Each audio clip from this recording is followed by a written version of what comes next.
우리 서로 인사 좀 하시죠. 당신은 보배롭고 존귀하고 사랑스러운 분입니다. 서로 인사 좀 하시죠. 당신은 보배롭고 존귀하고 사랑스러운 분입니다.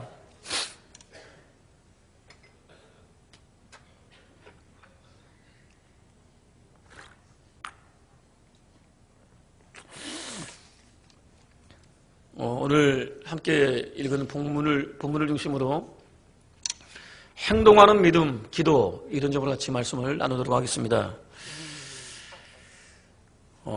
다 아시는 것처럼 기도는 신앙생활을 함에 있어서 아무리 강조해도 지나치지 않는 것들 가운데 하나입니다. 강조하고 또 강조해도 지나치지 않는 것이 이 기도라고 하는 것이죠. 이 기도에 신앙생활의 성공 여부가 달려 있습니다. 이 기도에 우리의 삶이 달려 있습니다. 기도는 하나님께서 사람들에게 당신을 아련할 수 있도록, 당신을 만날 수 있도록 허락하신 무엇보다 소중한 기회입니다. 옷을 만드는 것은 제단사의 일이고 구두를 수선하는 것은 구두장의 일이라고 한다면 기도하는 것은 우리 그리스도인들에게 주어진 일입니다. 의무이고 사명이고 책임입니다. 우리는 우리 자신을 위해서 기도할 뿐만 아니라 나라와 민족을 위해서 기도해야 되고 이웃을 위해서 기도하는, 열방을 위해서 기도하는 그런 삶을 살아가야 한다고 하는 것이 성경의 가르침입니다. 우리는 이 기도를 통해서 잃어버렸던 첫사랑의 감격을 회복할 수 있습니다. 죄를 이길 수 있습니다. 뜨거운 기쁨과 감사로 채워진 감격적인 예배를 하나님께 드릴 수 있습니다. 눈물을 흘리며 하나님을 찬양할 수 있습니다. 들려주는 말씀을 송이꿀보다 더 달게 받아 먹을 수 있습니다. 밤을 새워 봉사하고도 기쁨으로 충만한 삶을, 힘이 넘치는, 활력이 넘치는 삶을 살아갈 수 있습니다. 새로운 인생을 시작할 수 있습니다. 하나님을 움직여 세상을 변화시킬 수 있습니다. 무엇보다 하늘의 행동은 누군가의 기도로부터 시작이 됩니다. 하늘의 역사, 하나님의 역사는 우리의 기도를 통해서 시작된다고 하는 것입니다. 기도는 잃어버렸던 모든 것을 회복할 수 있는 첩경인 동시에 영적인 혁명이라고 말씀드릴 수 있는 것입니다. 그래서 신실한 하나님의 사람들은 기도가 성공적인 신앙생활의 가장 중요한 요소 가운데 하나라고 하는 사실을 잊지 않습니다. 마음 깊이 새깁니다. 짜투리 시간을 이용해서 기도하는 시간이 아니라 하루의 가장 소중한 시간을 할애해서 하나님께 기도하고 또 기도합니다.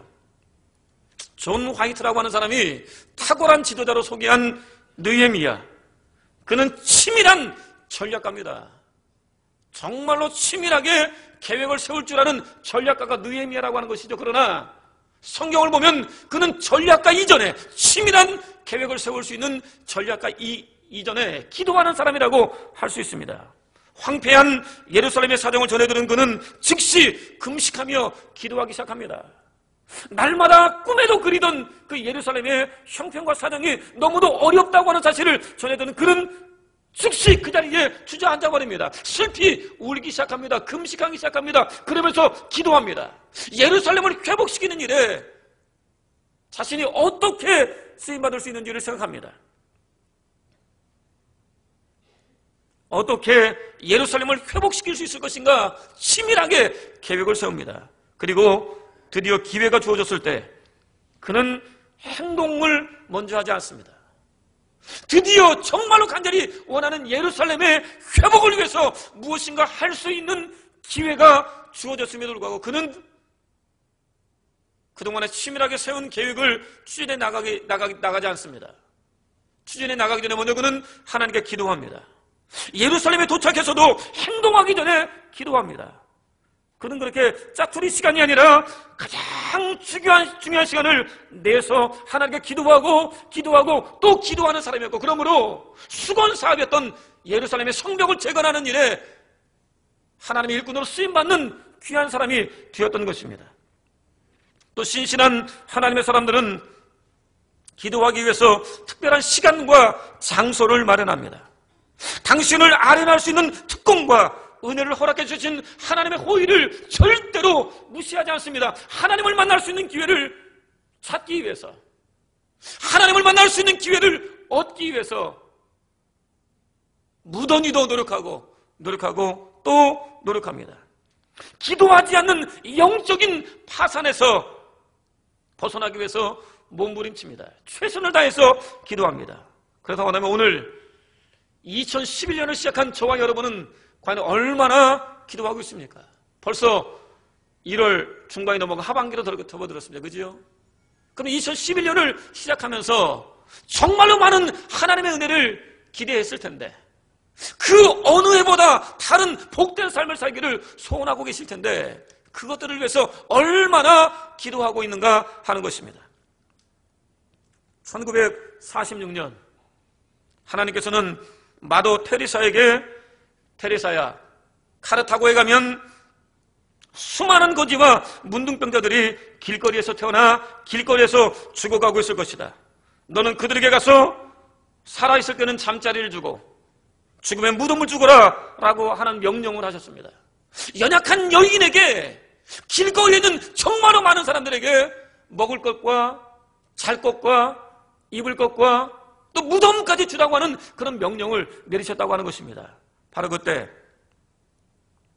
이 테레사 수녀는, 주님, 저는 오늘 밤 어디서 잘지 모르고 떠납니다.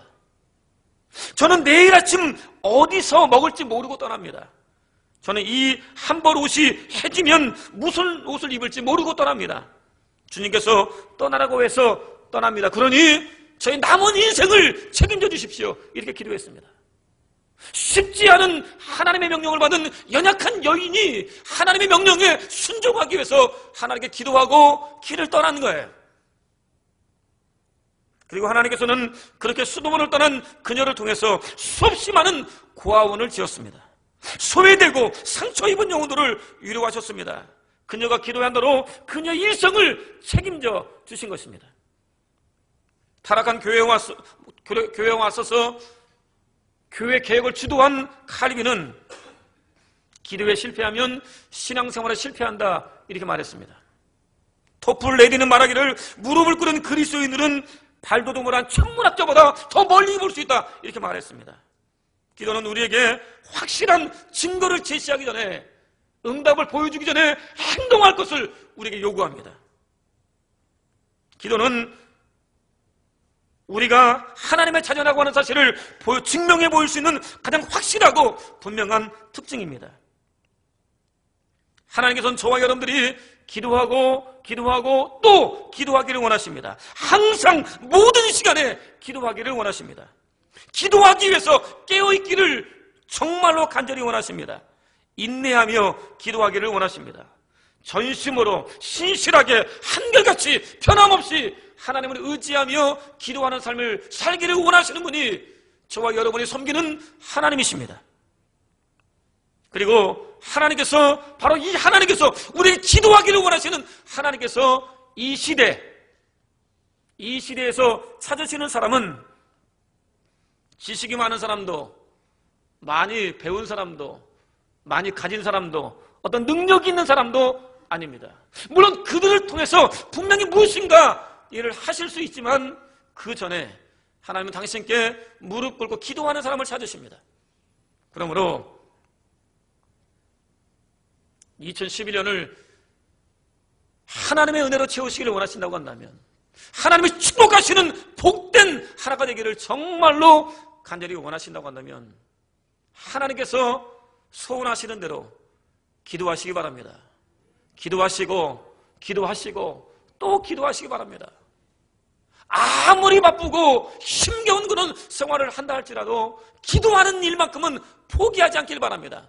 그러므로 우리의 기도를 들으시고 응답하시는 하나님의 위대한 역사를 통해서 그 어느 해보다 복되고 풍성한 2011년 한 해를 살아가는 저와 여러분 되시기를 주님의 이름으로 축원을 드립니다. 오늘 우리가 함께 읽은 시에는 대적들은 물론 믿고 의지했던 동료들에게까지 둘러싸인 채 비난을 받는 시인의 모습이 소개되어 있습니다. 정말로 어려운 상황, 대적들이 비난하는 것은 견딜 만한데 믿었던 사람들마저 비난하는 그런 상황 속에 시인이 놓여져 있었다고 하는 것입니다. 그런데 그는 그렇게 어렵고 힘겨운 상황이 주어졌을 때 하나님을 원망하지 않았습니다. 불평하지 않았습니다. 하나님, 제가 잘못한 것이 무엇이 있습니까? 따져 묻지 않았습니다. 입술을 지켰습니다. 자신에게 주어진 상황을 믿음으로 받아들였습니다. 야훼 하나님 앞에 섰습니다. 그리고 간절히, 정말로 간절한 마음으로 하나님의 도우심을 구했습니다. 자, 1절로 2절을 같이 읽겠습니다. 시작. 야훼여, 내가 주를 불러싸우니 속히 내게 오시옵소서. 내가 주께 부르짖을 때에 내 음성에 귀를 기울이소서. 나의 기도가 주의 앞에 분향함과 같이 되며 나의 손드는 것이 저녁 제사같이 되게 하소서. 아멘. 여기서 속히 내게 임하소서라고 하는 말씀이 있습니다. 문자적인 의미는 내게 오기를 서둘러 주십시오, 그런 의미입니다. 하나님 정말로 급박한 상황이니까 제게 오는 것을 미루지 마시고 한시라도 서둘러서 제게 와주십시오, 그런 의미입니다. 어려운 상황에 몰린 시인이 인내하지 못하고 조급하게 하나님의 개입을 요구하는 것 같은 그런 인상을 주고 있는 그런 말씀입니다. 그러나 그 뒤에 보면 귀를 기울이소서라고 하는 말씀이 반복되고 있습니다. 이 두 문장을 볼 때 이 시인은 자신이 얼마나 힘겨운 상황에 있는지, 얼마나 어렵고 고난 중에 있는지, 어려운 고난 중에 있는지 하나님께 알고 있음을 확인할 수 있습니다. 인내하지 못해서 하나님의 개입을 서둘러 달라고 요구하는 것이 아니라, 하나님, 제가 어렵고 또 어렵고 또 견디기 어려운 그런 상황 속에 있습니다. 하나님, 제 형편과 사정을 돌아봐 주십시오 라고 고백하고 있다고 하는 사실을 확인할 수 있는 것입니다. 또 불러싸우니라고 하는 말은 현재 완료형인 반면에 부르짖을 때라고 하는 말씀은 현재형입니다. 이것을 볼 때 시인이 이전부터 기도했을 뿐만 아니라 지금도 기도하고 있음을 확인할 수 있습니다. 그는 전지하신 하나님께서 자신의 형편과 사정을 하나도 빠짐없이 다 알고 계실 것이라고 확신했습니다. 자신을 하나님의 도우심을 받아야 될 연약한 존재로 인식하고 있습니다. 하나님께서 부르짖어 기도하는 자신을 반드시 도와주실 것이라고 확신하고 있음을 알 수 있습니다. 밤이 깊으면 새벽이 가까운 것처럼 어둠이 깊어진 것만큼 하나님의 도우심과 구원도 임박했음을 확신하고 있음을 알 수 있습니다. 그래서 시인은 힘들고 어지러운 그런 상황이 시작될 때부터 지금까지 기도하고 또 기도하고 있는 것입니다. 원망하고 불평한 것이 아니라, 하나님을 대적한 것이 아니라, 왜 이러한 상황에 저를 던져두시는 것이라고 하나님께 따져보는 것이 아니라, 어려운 상황에 주어졌을 때 자신의 형편과 사정을 충분히 아시는 하나님께서 자신의 삶 속에 개입하실 것인데, 정말로 합당한 때, 가장 합당한 때에 자신의 삶에 개입해 주실 것이라고 확신하고 있고, 그 하나님의 때를 기다리며 기도하고 또 기도하고 있었던 것입니다. 그런데 불신자들은 곤란한 문제를 만나면 그것으로부터 벗어나기 위해서 별의별 인간적 수단과 방법을 다 동원합니다. 자신을 압박하는 자들에 대한 과도한 미움과 분노와 울분과 적개심을 갖기도 합니다. 때로는 악한 자들의 거짓되고 사악한 행동에 무기력하게 야합하는 경우도 있습니다. 타협하는 경우도 있습니다. 극단적인 잘못을 저지르게 되는 것입니다. 그러나 탁월한 주석가 존 투레버 말합니다. 아무리 큰 위험과 슬픔도 나의 신앙을 약화시킬 수 없으며 내 입술을 멈출 수도 없을 것이다. 도리어 그것은 나를 더욱 뜨겁게 만들 것이다. 곤경에 처했을 때 나의 기도는 마치 좁은 도랑을 흘러가는 금주처럼 흘러넘칠 것이다. 이렇게 말을 했습니다. 환난과 시험이 그로 하여금 낙심하고 절망하게 만드는 것이 아니라, 주저앉게 만드는 것이 아니라, 하나님께 원망하고 불평하게 만드는 것이 아니라 더욱 기도하게 만들 것이라고 그는 외치고 있는 거예요. 어려움이 많으면 많을수록, 환난이 심하면 심할수록 곤란이 많으면 많을수록 하나님께 기도하고 또 기도할 것이라고 존 트랩은 우리에게 외치고 있는 것입니다. 그렇습니다. 신실한 하나님의 사람들은 어려운 문제를 만났을 때 인간적인 방법으로 풀려고 하지 않습니다. 예수 그리스도 안에서 하나님의 자녀로 거듭난 신실한 하나님의 사람들은 어려운 문제를 만났을 때 그 문제 앞에서 하나님을 바라본다고 하는 것입니다. 자신의 영혼을 파멸로 이끄는 과도한 미움과 분노와 울분과 적개심을 품지도 않습니다. 그렇다고 악과 타협하지도 않습니다. 당신의 사랑하는 백성들의 형편과 사정을 하나도 빠짐없이 다 아실 뿐만 아니라 당신께 부르짖어 기도하는 자들을 결코 외면하지 않으시는 하나님 앞에 섭니다. 필요하다면 언제 어디서나 사용할 수 있는 기도라고 하는 최상의 무기를 꺼내듭니다. 어려움이 오면 기도, 환난이 오면 기도, 문제가 찾아오면 기도, 언제 어디서든 마음대로 자신이 소원하는 대로 꺼내드릴 수 있는 하나님께서 허락하신 선물하신 기도라고 하는 최대의 무기를 꺼내들고 하나님 앞에 서는 것입니다. 뜨거운 열정으로 자신의 형편과 사정을 하나님께 아뢰입니다. 도우심을 구합니다. 그렇다면 오늘 저와 여러분은 인생의 어려운 일을 만났을 때, 중요한 분기점을 만났을 때 얼마나 기도하십니까? 환난과 시험 앞에서 얼마나 기도라고 하는 무기를 꺼내들고 하나님의 도우심을 간구하고 있는가 하는 것입니다. 80년대 초 이화여대 약학과를 졸업한 한 자매가 보장된 직장을 포기했습니다. 아프리카 선교사를 스스로 지원했습니다. 당시만 하더라도 아프리카는 위험과 절망의 땅이었습니다. 정말로 많은 하나님의 사람들이 선교하기 위해 그곳에 도착했다가 죽어갔습니다. 바로 그는 절망과 위험의 땅, 그것이 아프리카였습니다. 그래서 그녀를 아프리카 오지로 파송하는 사람들은 하나님께 정말로 간절히 기도했습니다. 하나님, 이 자매의 앞날을 하나님께서 이끌어 주시되, 보장해 주시되, 무엇보다 안전하게 지켜주셔서 정말로 간절히 기도했습니다. 그리고 20여 년이 흘렀습니다.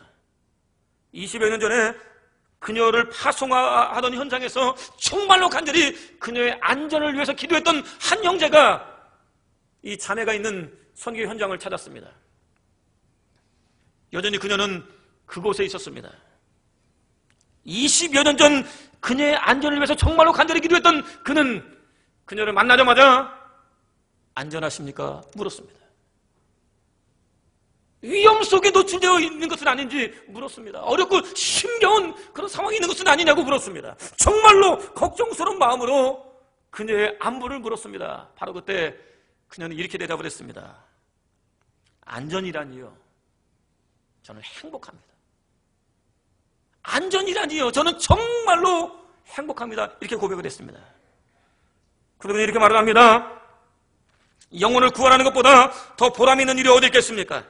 낚시꾼들이 물고기를 잡아 올릴 때 손맛에 전율한다면 죽어가는 영혼을 건져 올리는 전도의 손맛은 그것보다 훨씬 크고 놀라운 것입니다. 이렇게 고백을 했습니다.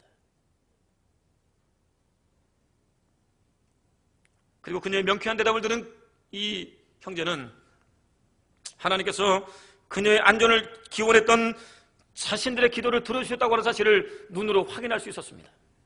뿐만 아니라 하나님의 영광을 위해서, 하나님의 나라를 위해서, 예수 그리스도 복음을 전하기 위해서, 죽어가는 영혼들을 예수 그리스도께로 인도하기 위해서 안전과 풍요를 내려놓고 위험과 도전을 선택한 그녀가 야훼 하나님께서 주시는 참된 기쁨, 세상 그 어디에서도 발견할 수 없는 참된 기쁨을 소유하고 있다고 하는 사실을 확인할 수 있었습니다.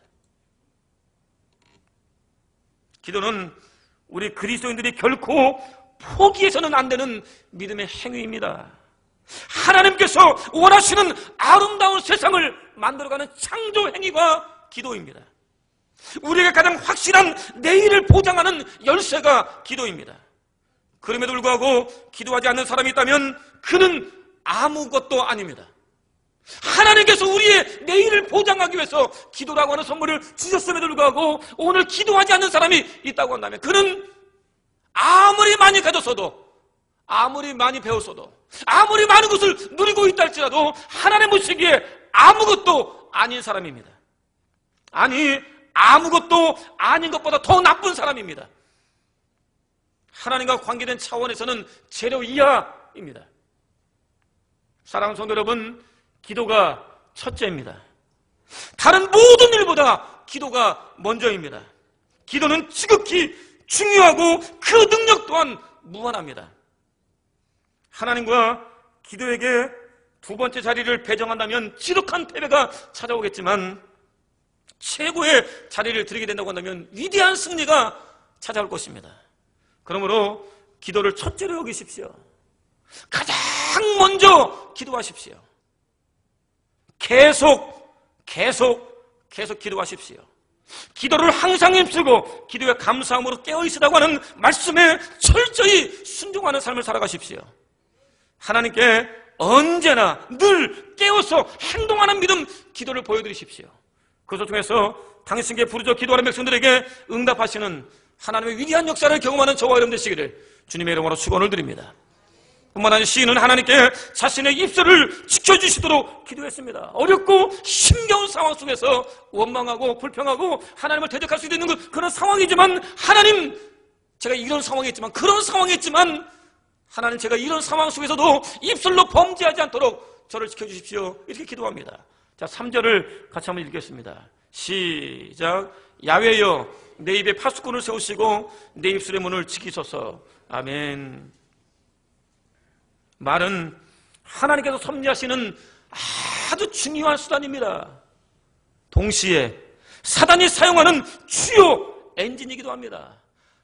말이라고 하는 것은 하나님께서 사용하시는 정말로 중요한 수단인 동시에 사단이 사용하는 엔진이기도 하다고 하는 것이에요. 우리는 이 말을 통해서 자연적 현상, 종교적 관심사, 사회적 문제, 이 모든 것들을 표현을 합니다. 그런데 문제가 있습니다. 거룩한 사랑과 우정, 분노와 악의 같은 것들이 몇 마디의 말 때문에 화염에 휩싸이기도 한다고 하는 것입니다. 우리의 말 한마디가 화를 불러오기도 한다고 하는 것입니다. 만약 사단이 언어라고 하는 엔진을 사용해서 어떤 일도 도모하지 않는다면 세상에는 더 이상 불행과 재앙은 없을지도 모릅니다. 언어의 영향력은 말로 표현할 수 없을 만큼 크다고 하는 것이 성경의 가르침이라고 하는 것입니다. 그런데 중요한 사실이 또 하나 있습니다. 언어는 단순한 결과가 아니라 모든 것의 원인이라고 하는 것입니다. 말은 단순히 어떤 결과가 아니라 모든 것의 원인이 된다고 하는 것입니다. 예를 들어 우리가 대화나 논쟁이나 농담 중에 불신앙적이고 회의적인 말을 무심코 내뱉었다고 생각해 보십시오. 그런 경우들이 얼마든지 있지 않습니까? 함께 모이면 긍정적이고 창조적인 그런 말을 하는 것이 아니라 부정적인 원망, 불평을 쏟아놓는 그런 경우들이 얼마든지 있지 않습니까? 근데 무심코 그런 말 한마디를 던졌다고 생각해 보자는 얘기지요. 그 말은 곧 들은 사람들의 머리에 저장이 됩니다. 자라기에 알맞은 마음밭에 떨어집니다. 그 말이 자라기에 알맞은 마음밭에 떨어진다고 하는 것이죠. 뿌리를 내립니다. 점점 자랍니다. 마침내 열매를 맺습니다. 그리고 그 열매, 부정적인 말의 열매를 가진 사람은 그것으로 인해서 주의를 범하게 될 수도 있고, 은혜를 소홀히 여길 수도 있고, 부러운 소적을 볼 수도 있고, 위험한 친구를 사귈 수도 있고, 급기야 하나님을 떠날 수도 있습니다. 범죄의 하는 자리에 들어갈 수도 있습니다. 그래서 자신의 권세와 직위와 재능과 부를 이용해서 다른 사람을 실족시키는 말을 한 사람만큼 악한 사람은 없습니다. 다른 사람으로 하여금 하나님을 떠날 수밖에 없는 그런 말을 한 사람만큼 악한 사람은 세상에 없는 것입니다. 그리고 또 중요한 것이 하나 있습니다. 해를 끼치지 않을 만큼 사소한 말은 없다고 하는 거예요. 우리가 내뱉는 그런 말들 중에 해를 끼치지 않을 만큼 사소한 말은 없다고 하는 것입니다.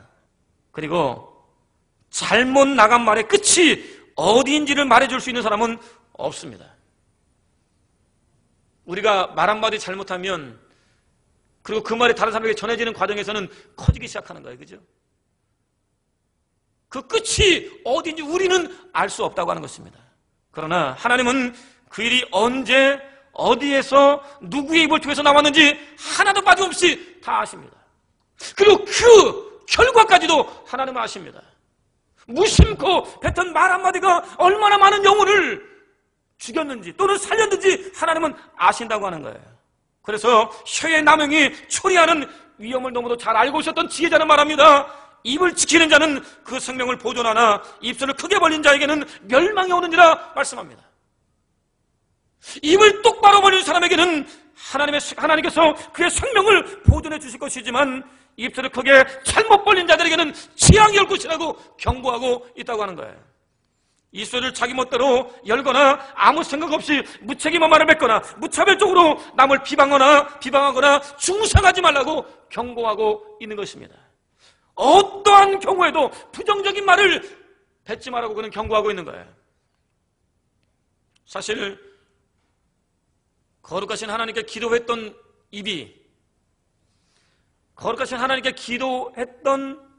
입을 통해서 거짓과 교만과 분노의 고백을 한다고 하는 것은 정말 애석한 말이 아닐 수 없습니다. 항상 우리의 입술의 문턱에는 거짓과 교만과 분노와 같은 방해자들이 매복하고 있음을 기억하십시오. 우리가 조심하지 않으면 절대로 우리 입술을 지킬 수 없음을 잊지 마십시오. 아니, 우리는 하나님께서 주장해 주시기 전까지는 입술을 열고 닫는 일 가운데 어느 것 하나도 스스로 제어할 수 없음을 잊지 마십시오. 악한 자들로부터 핍박이라도 당하면 즉시 입술을 놀려 정죄하고 저주하게 바쁜 것이 우리의 입술이라고 하는 사실을 잊지 마십시오. 하나님께서 우리의 입술을 지켜주실 때 비로소 하나님의 자녀로서의 권위, 하나님의 자녀로서의 품위를 지킬 수 있다고 하는 사실을 기억하십시오. 정체성에 합당한 말을 언제 할 수 있느냐? 하나님이 우리의 입술을 지켜주실 때 할 수 있다고 하는 사실을 잊지 마십시오. 그래서 시인은 어렵고 힘겨운 상황에 놓여 있으면서도 하나님께 혀의 남용으로 인한 범죄로부터 자신을 지켜달라고 고백을 한 거예요. 하나님, 제가 어렵고 힘겨운 그런 상황이 있지만, 정말 어렵지만 세상 사람들처럼 원망하고 불평하고 하나님께 따져먹고 싶은 그런 충동이 마음속에 일어나고 있지만, 하나님, 그러나 이것보다는 하나님께서 제 마음을 지켜주시고 제 입술을 지켜주셔서 하나님 앞에 범죄하지 않도록 저를 도와주십시오 기도한 거예요. 하나님께 원망과 불평을 쏟아놓고 싶은 유혹으로부터 자신을 지켜주시도록 하나님께 구했던 것입니다. 어떤 상황에서도 입술을 지켜달라고 기도했던 것입니다. 아무리 어리고 힘겨운 상황에 놓여 있을지라도 말로 범죄하는 그런 어리석은 자리에 들어가지 않게 해달라고 하나님께 간구했던 것입니다. 청교도 헨리 스미스는 말합니다. 거룩한 사람들은 집에 있을 동안에도 입술을 지키며 마음을 배심원의 대표로 세우고 마치 우리가 다른 사람을 시험하듯 자신을 시험한다, 이렇게 말합니다. 신실한 하나님의 사람들은 끊임없이 자기가 무엇을 말할 것인지 생각하고 그것을 점검한다고 그는 말하고 있는 거예요. 루키아노스는 말합니다. 우리 혀 위에 어떤 거짓도 없도록 말의 인장을 찍자. 말을 잘 간수하는 것은 재물을 지키는 것보다 더 복되다, 이렇게 말했습니다. 말을 잘하는 것이 재물을 지키는 것보다 더 복되다고 그는 말을 한 것입니다. 매튜 헨리는 말합니다. 하나님께서는 우리 입술의 문을 통해 말을 하게 만드셨다. 그 문을 하나님의 은혜로 지키자. 그 문을 통해 나오는 어떤 말도 하나님의 영광을 가리우고 다른 사람에게 해악을 끼치는 것이 되지 않게 하자, 이렇게 말했습니다. 어떠한 경우에도 하나님의 영광을 가리우는 말을 하지 말고 다른 사람에게 손해를 끼치는 말을 하지 말자고 매튜 헨리는 우리에게 말하고 있는 거예요. 그렇다면 저와 여러분은 환난과 시험의 때에 어떤 말을 쏟아놓고 있습니까? 어렵고 힘겨운 그런 상황 속에 어떤 말들을 하고 있는가 하는 것입니다. 지혜자는 말합니다. 사람은 입의 열매로 인하여 복록을 누린다 말합니다. 입술의 고백을 통해서 복과 저주를 얻게 된다고 그는 말하고 있는 거예요. 열명의 정탐꾼은 입술의 고백대로 광야에서 죽었습니다. 그러나 여호수아 갈렙은 입술의 고백대로 적과 꿀이 흐르는 가나안 땅을 정복할 수 있었습니다. 이렇게 우리의 삶은 우리 입술의 고백에 달려있는 것입니다. 그러므로 연약한 자신은 절대 입술을 지킬 수 없음을 인정하십시오. 아무리 어렵고 힘겨운 상황이 주어진다 할지라도 입술을 굳게 지켜 범죄하지 않을 수 있는 하나님의 은혜를 구하십시오. 하나님께서 도와주실 때만 입술을 지킬 수 있을 뿐만 아니라 믿음의 말, 절대 긍정의 말을 할 수 있음을 고백하십시오. 무엇보다 하나님의 도우심을 구하십시오. 그것을 통해서 날마다 창조적이고 긍정적이고 생산적인 말을 할 뿐만 아니라 그 입술의 고백을 들으시고 우리의 삶을 축복하시는 하나님의 위대한 역사를 경험하는 저와 여러분 되시기를 주님의 이름으로 축원을 드립니다. 뿐만 아니라 시인은 또 자신을 유혹받을 만한 상황에 버려두지 말라고 기도합니다. 하나님, 정말로 어렵고 힘겨운 상황이 있는데 제 입술을 지켜주실 뿐만 아니라 제 마음 또한 지켜주십시오. 하나님을 향한 제 마음이 흔들리지 않도록 하나님 지켜주십시오. 이렇게 기도하고 있는 것을 볼 수 있습니다. 이것이 4절 10절의 말씀입니다. 죄가 가져다주는 은밀한 쾌락은 언제나 대단합니다. 합법적인 쾌락보다 더 달콤한 것이 죄가 가져다주는 은밀한 쾌락입니다. 그래서 사람들은 죄가 주는 쾌락을 탐닉하는 거예요. 그런데 신실한 하나님의 사람들은 경험을 통해서 인간의 자유의지가 얼마나 무력한지 압니다. 유혹에 저항할 만한 능력도 없음을 깨달아 압니다. 은혜 받을 공로조차도 없음을 잘 압니다. 그렇게 인간이 얼마나 부족한지 너무나 잘 아는 사람들이 신실한 하나님의 사람들이라고 하는 것이죠. 그래서 그들은 언제나 어떤 상황 속에서도 하나님을 놓지 않습니다. 하나님을 의지합니다. 마음을 지킵니다. 하나님을 향한 자신의 마음을 지킵니다. 하나님의 도우심을 구합니다. 하나님은 이렇게 말씀합니다. 너는 마음을 다하고 성품을 다하고 힘을 다하여 내 하나님이 야훼를 사랑하라.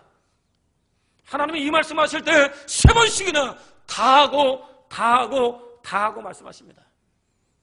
언젠가 말씀드린 것처럼 마음은 마음입니다. 성품도 마음입니다. 힘도 마음입니다. 마음을 다하고 하나님은 다하여 주 너희 하나님을 사랑하라 이렇게 말씀하고 있습니다. 우리의 온 마음을 갖기를 원하시는 당신의 뜻을 우리에게 피력하고 계신 거예요. 그리고 우리가 하나님의 뜻대로 마음으로 온전히 하나님께 드리는 순간 우리는 예수 그리스도의 신부가 될 수가 있습니다. 성령께서 친히 거하시는 하나님의 성전으로 거듭날 수 있습니다. 하나님께서 그토록 원하시는 아들을 희생하시면서까지 정말로 간절히 원하셨던 하나님의 모양과 형상을 회복할 수 있는 은혜의 자리로 들어갈 수 있습니다. 새로운 마음을 갖게 되고 이제까지와는 전혀 다른 삶을 살 수 있는 능력을 얻게 됩니다. 그러나 우리가 하나님께 마음을 드리기를 거절한다면 우리가 추구하는 삶은 헛되고 무익하고 악하게 될 것입니다. 결코 새로운 마음을 갖지도 새로운 삶을 살 수도 없을 것입니다. 그런데 우리의 마음은 한순간도 주인이 없는 경우가 없다고 하는 거예요. 우리가 누군가에게 주지 않았다고 고집부릴지 모르지만 주장할지 모르지만 우리 마음에는 언제나 주인이 있다고 하는 것입니다. 한순간도 빠짐없이 주인이 있다고 하는 거예요. 그럼 오늘 저와 여러분의 마음의 주인은 과연 누구입니까? 환난과 시험의 때 저와 여러분의 주인은 누구입니까? 병들어 죽어가는 상황에서 저와 여러분의 마음의 주인은 과연 누구입니까? 생활 속에 정말로 많은 고통스러운 일들이 주어져 있을 때 바로 그 순간 저와 여러분의 마음의 주인은 과연 누구인가 하는 것입니다. 다니엘은 수일 동안 맛있는 음식을 먹지 않았습니다. 생명과 영혼을 온전히 보존해 줄 수 있는 단순한 음식만 먹었습니다. 연애를 즐기거나 성찬을 먹는 것을 거절했습니다. 그렇게 자신의 온전한 마음을 하나님께 드렸습니다. 오늘 우리가 함께 읽은 이 시편의 시인 역시 마음을 지키기 위해서 악인들이 차려놓은 진수성찬을 거절했습니다. 그들과 타협한 결과 얻을 수 있는 반대 극복을 거절했습니다. 그리고 타협함은 얻을 수 있는 이익을 포기했습니다. 차라리 굶는 편을, 차라리 가난하게 되는 편을 선택을 했습니다. 의로운 자가 자기를 때리는 것을 의로 여겼습니다. 그들의 꾸짖음을 기꺼이 받아들였습니다. 오히려 자신의 머리에 붙는 향유를 여겼습니다. 자신을 죽이려고 혈안이 되어 된 악한 자들로 인해서 모든 고난을 당하는 순간에도 그는 기도를 포기하지 않고 하나님을 향한 마음을 내려놓지 않았습니다. 실제로 그는 자신을 죽이기 위해서 혈안이 되어 있던 사울로 인해서 극심한 고난을 받았습니다. 침을 흘리고 벽을 긁는 등 미친 척 하기까지 했습니다. 자신이 목숨을 걸고 지키려 했던 조국을 배신해야 되는 그런 상황에 내몰리기도 했습니다. 자신을 도와주었던 놉 땅의 제사장 아히멜렉과 85명의 제사장들과 수많은 사람들이 무고하게 죽어가는 것을 무기력하게 지켜보아야만 하는 그런 순간도 있었습니다. 갈아엎어진 흙이 부서져 흩어짐같이 자신의 사람들의 뼈가 수월의 문에 흩어졌다고 탄식할 수밖에 없는 절망적인 상황에 놓이기도 했습니다.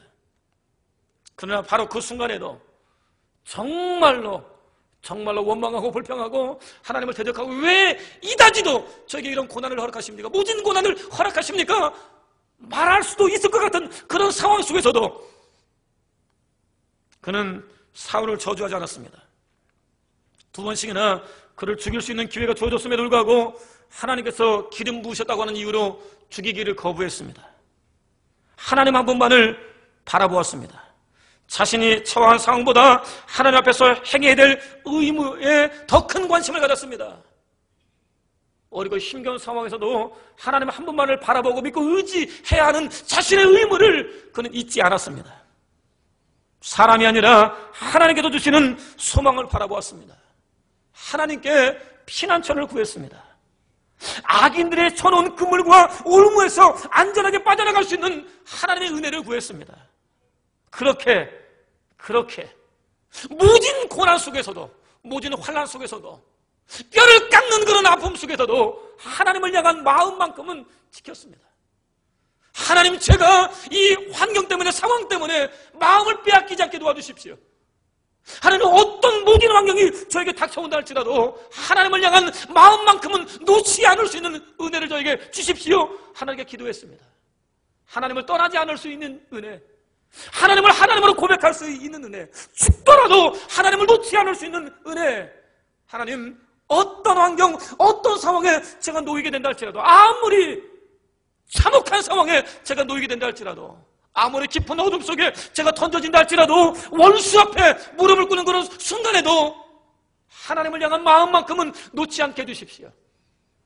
하나님을 향한 제 마음만큼은 놓지 않을 수 있는 은혜를 허락해 주십시오. 이렇게 기도했다고 하는 것입니다. 그렇게 마음을 지켰습니다. 그리고 사울이 죽자 이스라엘의 최고 지도자들은 바로 그 시인을 하나님께서 기름 부어 세우신 왕으로 인정했습니다. 시인의 말을 청종했습니다. 이러한 경험을 통해서 철저히 낮아지고 더욱 성숙해진 그는 자신을 저주하는 시므이를 죽이겠다고 말하는 부하 장수들에게 내 몸에서 난 아들도 내 생명을 헤아려 하거든 하물며 이 베냐민 사람이랴 야훼께서 저에게 명하신 것이니 저로 저주하게 버려두라, 이렇게 말했습니다. 환난과 시험 속에서 하나님을 향한 마음을 지켰던 그는 더욱 성숙한 하나님의 사람으로 성장해 있었던 것입니다. 그렇다면 저와 여러분은 어떻습니까? 모든 사람들이 자신을 정죄하고 책망할 때 어떻게 반응하십니까? 결코 원치 않는 환경과 상황 속에 놓여졌을 때 어떻게 마음을 지키고 있는가 하는 것입니다. 지혜자는 말합니다. 무릇 지킬 만한 것보다 더욱 내 마음을 지키라, 이렇게 외칩니다. 쉬운 요리는 아니겠지만 모든 사람들이 자신을 대적하는 환난과 시험까지도 믿음으로 받으십시오. 하나님의 은혜로 여기십시오. 하나님을 바라보고 도우심을 구하십시오. 원수 갚는 것은 하나님께 온전히 맡기십시오. 그렇게 마음을 지킬 수 있을 뿐만 아니라 마음을 지킨 자들에게 주어지는 하나님의 큰 은혜를 받아 누리는 저와 여러분 되시기를 주님의 이름으로 축원을 드립니다. 이제 말씀의 결론을 맺습니다. 성경은 우리를 향해 끊임없이 기도할 것을 요구하고 있습니다. 그런데 우리는 많은 경우 기도하는 일에 실패하고 있습니다. 세실이라고 하는 사람이 이렇게 말을 했습니다. 기도는 행동하는 믿음이다. 지적인 행동으로 실현되는 의지와 지적인 존재의 연합이다. 전인이 기도한다. 이에 미치지 못하는 것은 염원이나 입에 발린 말이나 신흥이나 거칠애일 뿐이다. 이렇게 말했습니다. 전 인격을 동원해서 온전히 하나님께 기도하지 않는 것은, 자신의 온 힘을 다 동원해서 하나님께 기도하지 않는 것은, 뼈를 깎는 심정으로 하나님께 기도하지 않는 것은, 마음과 뜻과 정성을 다 동원해서 기도하지 않는 것은 입에 발린 말이고 신용이고 거칠에 불과하다고 지적을 했습니다.